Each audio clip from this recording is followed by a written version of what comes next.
ایک مرتبہ آپ صلی اللہ علیہ وسلم کے ساتھ کچھ صحابہ نماز پڑھ رہے تھے کہ آپ نے جلدی چلنے اور دوڑ کر پہنچنے کی ملی جلی آوازیں سنی، تو اس پر آپ نے نماز کے بعد پوچھا کہ تمہیں کیا ہوا تھا؟ لوگوں نے عرض کی ہم نے نماز کے لیے جلدی کی، تو آپ نے فرمایا کہ ایسے نہ کیا کرو، جب تم نماز کے لیے آؤ تو سکون و اطمینان ملحوظ رکھو، نماز کا جو حصہ تمہیں مل جائے وہ پڑھ لو اور جو گزر جائے اسے پورا کر لو، اور فرمایا جب کوئی شخص نماز کا ارادہ کر کے آتا ہے تو وہ نماز ہی میں ہوتا ہے۔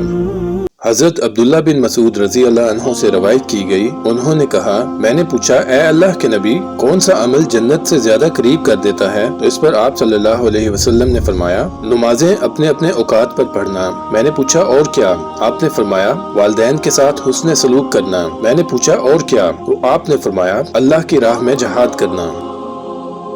ہمارے نبی صلی اللہ علیہ وسلم نے فرمایا جب جمعے کا دن ہوتا ہے تو مسجد کے دروازوں میں سے ہر دروازے پر فرشتے موجود ہوتے ہیں جو آنے والوں کی ترتیب کے مطابق ان کے نام لکھتے ہیں، اور وہ تب تک نام لکھتے رہتے ہیں جب تک امام خطبے کے لیے نہیں آ جاتا، اور جب خطبہ شروع ہو جاتا ہے تو وہ صحیفے لپیٹ دیتے ہیں اور آ کر خطبہ سنتے ہیں، اور جمعے کے لیے سب سے پہلے آنے والے کی مثال اس انسان جیسی ہے جو اونٹ قربان کرتا ہے، اور اس کے بعد جو آتا ہے اس کو گائے کی قربانی کا ثواب ملتا ہے، اور اس کے بعد جو آیا گویا وہ مینڈا قربان کرتا ہے، اور پھر جو آیا گویا وہ تقرب کے لیے مرغی پیش کرتا ہے، اور اس کے بعد جو آتا ہے وہ تقرب کے لیے انڈا پیش کرتا ہے۔ رسول اللہ صلی اللہ علیہ وسلم نے فرمایا اگر لوگ جان لیں کہ اذان کہنے اور پہلی صف کا حصہ بننے میں کیا خیر و برکت ہے، پھر وہ اس کی خاطر قرآن دازی کرنے کے سوا کوئی چارہ نہ پائیں تو وہ اس کے لیے قرآن دازی بھی کریں، اور اگر وہ جان لیں کہ ظہر کی نماز جلدی ادا کرنے میں کتنا اجر و ثواب ملتا ہے تو اس کے لیے ایک دوسرے سے سبقت لے جانے کی کوشش کریں، اور اگر انہیں معلوم ہو جائے کہ عشاء اور صبح کی نمازوں میں کتنا ثواب ہے تو ان دونوں نمازوں میں ہر صورت پہنچیں چاہے گھسٹ گھسٹ کرانا پڑے۔ نبی صلی اللہ علیہ وسلم نے فرمایا جب تم میں سے کوئی شخص مسجد میں داخل ہو تو کہے اللہم افتح لی ابواب رحمتک، اے اللہ میرے لیے اپنی رحمت کے دروازے کھول دے، اور جب مسجد سے نکلے تو کہے اللہم انی اسألک من فضلک، اے اللہ میں تجھ سے تیرے فضل کا سوال کرتا ہوں۔ اور جو لوگ گھر پر نماز پڑھتے ہیں وہ جائے نماز کو اس عمل کا ذریعہ بنا سکتے ہیں۔ رسول اللہ صلی اللہ علیہ وسلم نے فرمایا کیا میں تمہیں ایسی چیز سے آگاہ نہ کروں جس کے ذریعے اللہ تعالیٰ گناہ مٹا دیتا ہے اور درجات بلند فرماتا ہے؟ صحابہ نے عرض کی اے اللہ کے رسول کیوں نہیں؟ تو آپ نے فرمایا ناگواری کے باوجود اچھی طرح وضو کرنا، مساجد تک زیادہ قدم چلنا، ایک نماز کے بعد دوسری نماز کا انتظار کرنا، سو یہی رباط ہے، یعنی شیطان کے خلاف جنگ کی چھاونی ہے۔ نبی صلی اللہ علیہ وآلہ وسلم کے دور میں ایک شخص نے ایک عورت کو بوسہ دیا، وہ احساس ندامت میں آپ کی خدمت میں حاضر ہوا اور سارا واقعہ بیان کیا۔ تب یہ آیت نازل ہوئی دن کے دونوں حصوں اور رات کے کچھ حصوں میں نماز قائم رکھو، بے شک نیکیاں برائیوں کو دور کر دیتی ہیں، یہ یاد دہانی ہے یاد رکھنے والوں کے لیے۔ اس شخص نے عرض کی اللہ کے رسول کیا یہ بشارت صرف میرے لیے ہے؟ تو اس پر آپ نے فرمایا میری امت میں سے جو بھی گناہوں سے پاک ہونے کے لیے اس پر عمل کرے۔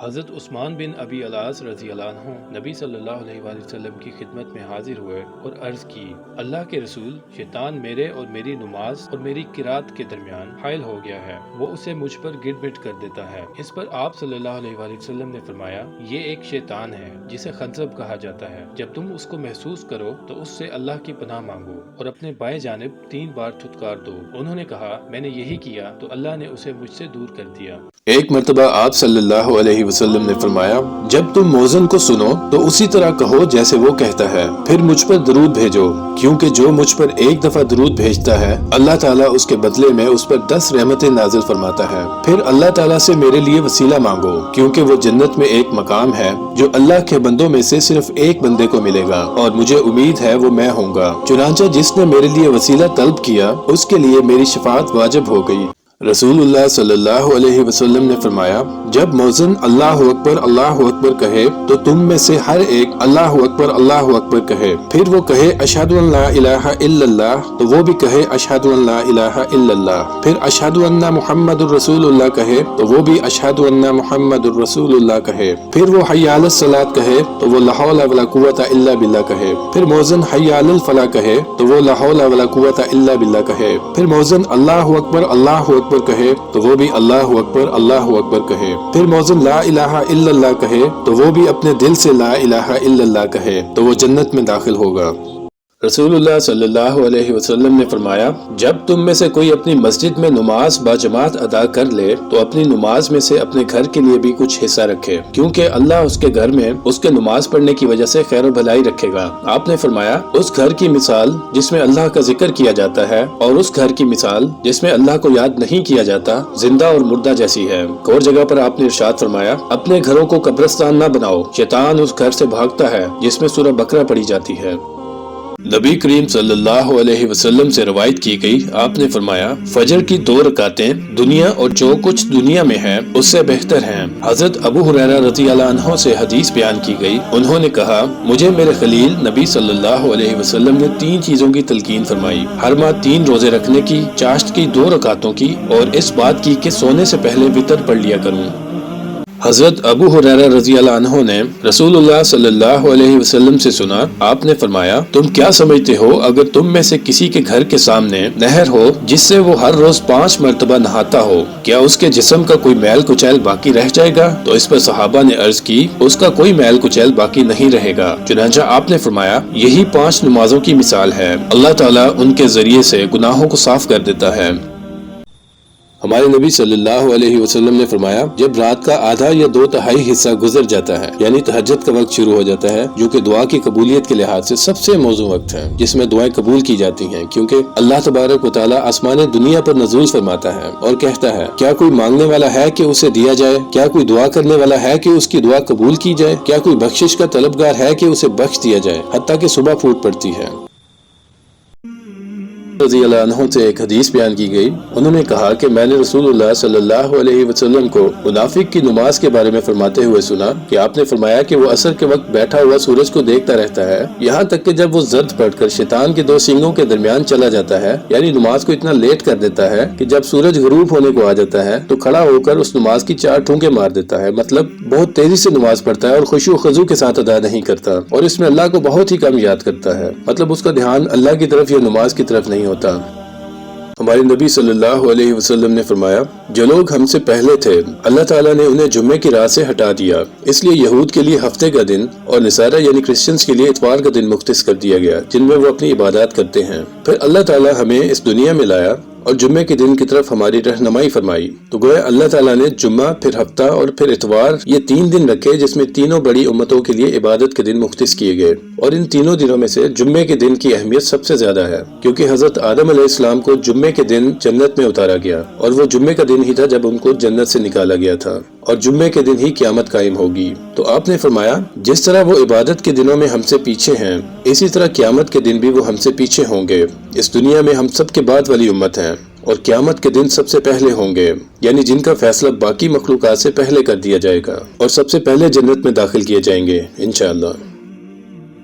ہمارے نبی صلی اللہ علیہ وسلم سے روایت کی گئی، آپ نے فرمایا، جس نے غسل کیا، یا ایک اور جگہ پہ آپ نے فرمایا، جس نے اچھی طرح سے وضو کیا پھر جمعے کے لیے حاضر ہوا، پھر اس کے مقدر میں جتنی نماز تھی اس نے وہ ادا کی، اور پھر خاموشی سے خطبہ سنتا رہا حتیٰ کہ خطیب اپنے خطبے سے فارغ ہو گیا، اور پھر اس کے ساتھ نماز پڑھی، تو اس کے اس جمعے سے لے کر ایک اور پچھلے یا اگلے جمعے تک کے گناہ بخش دیے جاتے ہیں، اور مزید 3 دنوں کے بھی۔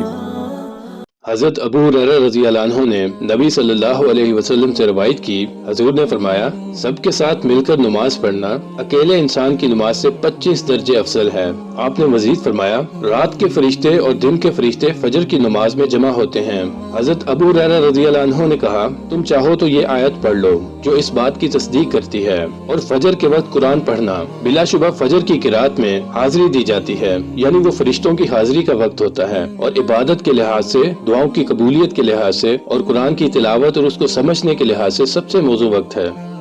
نبی صلی اللہ علیہ وسلم نے فرمایا، جس نے نماز جنازہ پڑھی اس کے لیے 1 قرات اجر ہے، اور اگر وہ اس کے دفن میں شامل ہوا، یعنی اس کے پیچھے قبرستان گیا اور دفن میں شامل ہوا، تو اس کے لیے 2 قرات ہیں۔ پوچھا گیا قرات کیا ہے، تو فرمایا 1 قرات احد پہاڑ کے مانند ہے۔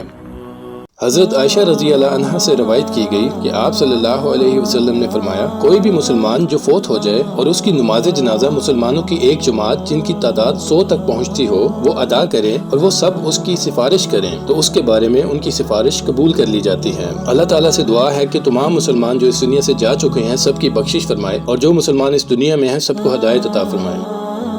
حضرت عثمان رضی اللہ عنہ نے وضو کے لیے پانی منگوایا اور وضو کیا تو دونوں ہاتھوں کو 3 بار دھویا، پھر کلی کی اور ناک میں پانی ڈال کر ناک جھاڑی، پھر 3 بار چہرہ دھویا، پھر 3 بار دایاں بازو کوہنیوں تک دھویا، پھر اسی طرح بایاں بازو دھویا، پھر اپنے سر کا مسح کیا، پھر 3 بار اپنا دایاں پاؤں ٹخنوں تک دھویا، پھر اسی طرح بایاں پاؤں دھویا، اور پھر فرمایا کہ میں نے رسول اللہ صلی اللہ علیہ وسلم کو دیکھا تھا کہ آپ نے اسی طرح وضو کیا جس طرح میں نے اب کیا ہے۔ پھر رسول اللہ نے فرمایا جس شخص نے میرے اس وضو کی طرح وضو کیا پھر اٹھ کر 2 رکعتیں ادا کی، ان دونوں کے دوران اپنے آپ سے باتیں نہ کی، اس کے گزشتہ گناہ معاف کر دیے جائیں گے۔ ایک مرتبہ ایک صحابہ آپ صلی اللہ علیہ وآلہ وسلم کی خدمت میں حاضر ہوئے اور عرض کی، اے اللہ کے رسول، مجھے ایک ایسی دعا سکھائیے جو میں نماز میں مانگا کروں۔ اس پر آپ نے فرمایا، تم یہ کہا کرو، اے اللہ، میں نے اپنے آپ پر بڑا ظلم کیا ہے اور تیرے سوا کوئی بھی گناہ نہیں بخش سکتا، تو اپنی طرف سے رحمت کرتے ہوئے میرے گناہ بخش دے اور مجھ پر رحم فرما، بے شک تو بہت بخشنے والا، ہمیشہ رحم کرنے والا ہے۔ ایک اور حدیث میں آتا ہے کہ رسول اللہ صلی اللہ علیہ وآلہ وسلم اکثر یہ دعا فرمایا کرتے تھے، اے اللہ، میں عاجز ہونے، سستی، بزدلی، بڑھاپے اور بخل سے تیری پناہ میں آتا ہوں، اور میں قبر کے عذاب اور زندگی اور موت کی آزمائشوں سے تیری پناہ میں آتا ہوں۔